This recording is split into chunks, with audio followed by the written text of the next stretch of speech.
Our next technique is called lifting and layering. What you want to do for this practice exercise is to make 3 shapes, like small, medium, large, of essentially the same shape. So draw anything you like, any kind of a shape, and cut it out. You can see I got lazy, I'm using sticky notes. It's an easy way to get like 2-inch square paper, right?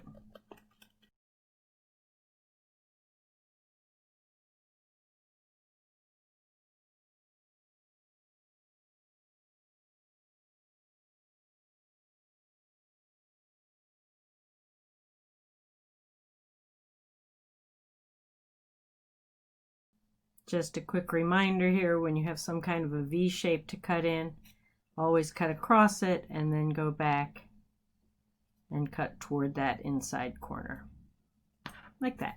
So here's my first shape. Lay that on the paper. I used a pen just so you could see where the outline would be after I cut it out. And I want another one of those, a little bit bigger.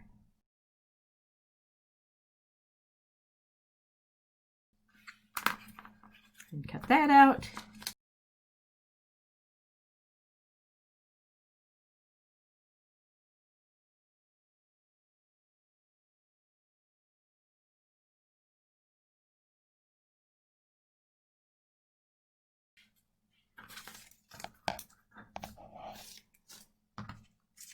And one more.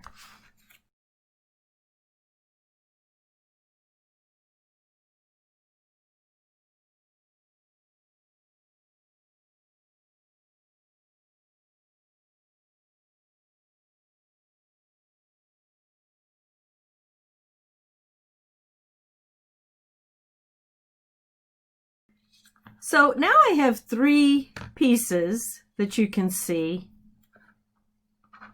So I've got layering.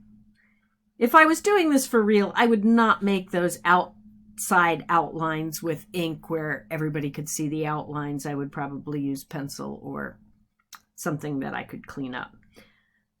I left them for this purpose just so you could see what I was doing. Then I'm going to take some of my scrap paper from this. You'll notice I created a lot of scrap paper as I was cutting out these little shapes. And I want to make tiny little zigzags. I'm not really worried about these being, I'm not going to pre-score them or what have you.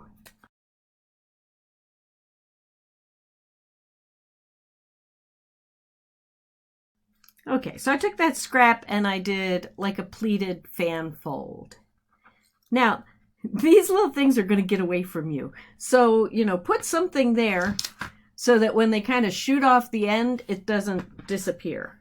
The first one I'm just going to shoot off and throw away. That one can throw away. But then I want to make like even-sized cuttings off my little zigzag. You can see they kind of fly. Got that tape to bounce off of.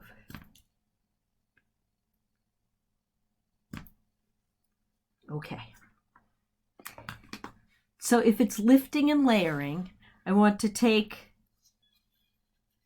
my first shape here, and on the back of it, not all the way to the edge, but near the edge, I'm going to put some little dots of glue. And then I'm going to take these little zigzags that I cut and set them on there so that they attach to the back of my smallest shape.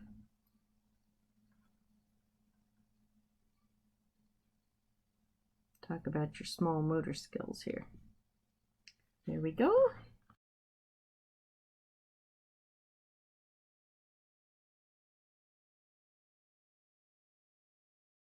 And then I'm going to set a little glue on top of where those,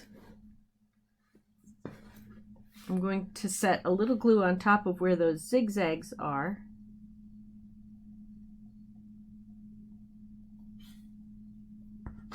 and set that on the middle-sized shape.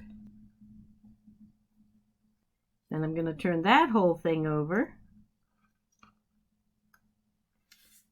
and add some zigzags to the back of my middle-sized shape.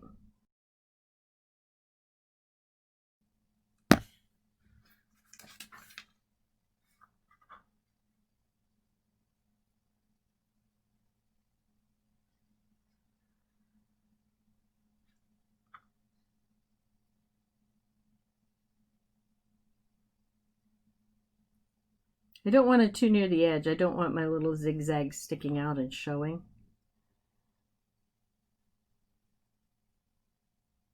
I just want them on there enough that they cause this to lift a little from the piece beneath it. So once I've got those attached, then I'm going to put a little bit more glue on the top of those zigzags and attach all of that to the great big background piece. And that's lifting and layering. You can see by the shadows here that each of these layered pieces is standing up a little on the piece beneath it. If I pick this up, the glue is still wet, so it might do something terrible. You can see the little layers of zigzags in there holding the layered paper apart and making it more three-dimensional. So that is lifting and layering. I've run out of room on my other sheet, so I'll make one more. Make sure you write your name and your classroom number at the top. This is our 12th technique. Did you know you could do so many things with paper?